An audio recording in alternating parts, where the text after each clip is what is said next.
یا رزاق یا کریم یا کریم یا کریم یا فتاح. مسئلہ انہوں نے اور ایجاد کیا.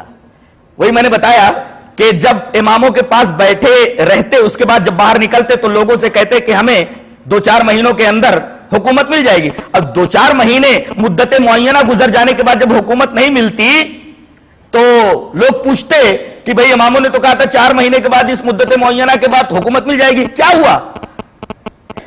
تو کہتے کہ اللہ کو بدا ہوا ہے.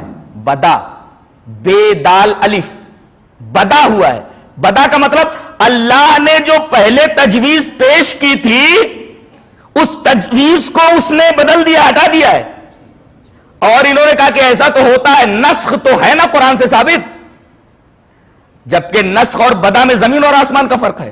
نسخ کہتے ہیں کہ اللہ تبارک و تعالی بندوں کے اوپر کوئی حکم نازل کرے اور کچھ دنوں کے بعد اس حکم کو منسوخ کر کے اس سے اچھا حکم لے آئے. یہ تو ایسے ہی ہوا جیسے ایک طبیب، ایک ڈاکٹر ایک مریض کو ایک دوا دیتا ہے لیکن 3-4 دن کے بعد اس کی صحت کے مطابق اس کی صحت کو پیش نظر رکھ کر کے دوا بدل دیتا ہے.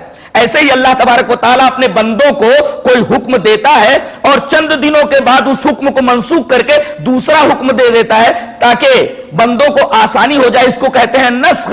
لیکن بدا بالکل اس کے الٹ ہے کہ اللہ تبارک و تعالیٰ کوئی وعدہ کرے کہ تم کو فتح ملے گی، تم کو حکومت ملے گی اور اس کے بعد حکومت نہ ملے تو یہ تو اللہ تبارک و تعالیٰ کے لیے نعوذ باللہ جہالت لازم آئی اور اللہ تبارک و تعالیٰ کو انہوں نے جاہل قرار دیا، جبکہ اللہ تبارک و تعالی غیب جانتا ہے اور اس کے علاوہ اس کائنات میں کوئی غیب کا علم نہیں رکھتا. لہذا یہ مسئلہ بدا بھی